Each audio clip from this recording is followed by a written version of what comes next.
السلام علیکم ورونو خویندو. په دې ویډیو کې به زه تاسو ته معلومات درکړم که تاسې بلجیم کې اوسیږئ تاسې باید څه وکړئ چې تاسې د موټر لایسنس په لاس راکړئ. نو په دې ویډیو کې به زه تاسو ته کوشش وکړم چې هر یو سټپ او کم سټپونه به تاسې واخلئ چې دا رایبه وایز بیس ورته وایي دا په لاس راکړئ او څه مهم کاغذونه او کم شیان پکار دي چې دا لایسنس واخلئ. نو راځئ شروع کیږو د حکومت د ویب سایټ په تھرو باندې دا ټول معلومات هغه کو اوتلیک درکم.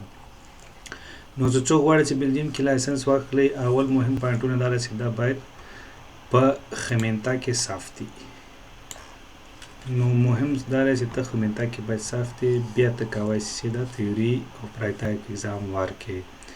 بیا کم خلک چې په سټوډنټ ویزا باندې راغلي دلته سبق وایي هغوی باید 6 میاشتې په هغه یونیورسټي کې مکتب کې باید صاف دي. دا هغوی لپاره بل نور خلک چې ډیپلوماټ دي هغوی باید ډیپلوماټونه آی ډي کارډونه ولري. نو اول چې څوک لایسنس غواړي واخلي اول به تیوري اگزام ورکوي. د هغې نه پاسته به عملي تجربه کوي یعنی فرلوپخ رایبه وایز اخلي. د هغې نه پاسته بیا عملي امتحان چې پریکټیکل اگزام ورته وایي. بیا چې لایسنس واخیسته بیا به 6 میاشتې نه پاسته د 6 او د 9 میاشت مابین کې بیا راځي 4 ساعته درس به نیسي. بیا د هغه نه پاسته د ده لایسنس ته 100% شو.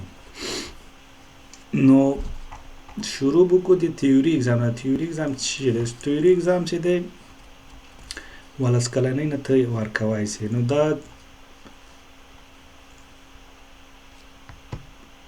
دلته چې دا 12 کلنۍ نه ورکوای شې او دې کې زیاتره وخت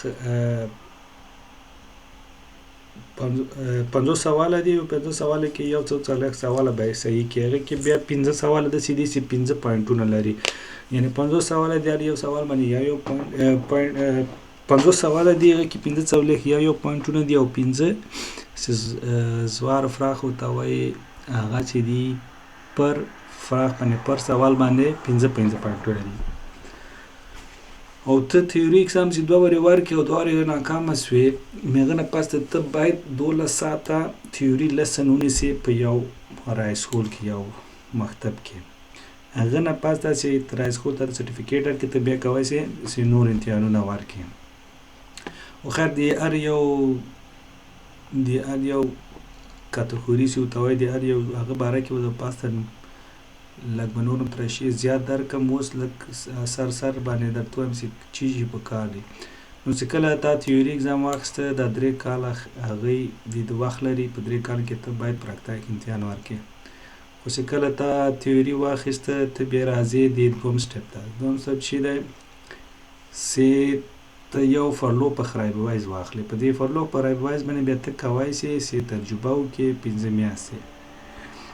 نو بیا د فرلوپخ رایبه وایز کې 2 رقمه دي. یو چې دی 18 میاشتنی دی زون د بکران معلم نه بغیر کولی شي موټر وچلې. یو د 18 میاشتې دی د معلم څنګ سره یو ځای معلم سره باید هغه وکړي. نو دا د 18 میاشتو دی. دې باره کې هم په بله ویډیو کې زه ښه صحیح عاید خبرت معلومات درکم. نو چې کله چې تا فرلوپخ رایبه وایز واخیسته او تا 15 میاشتې عملي تجربه وکړه بیا ته کولی شې چې پریکټیکل اگزام ته ځان صاف کړې. پریکټیکل یعنی عملي.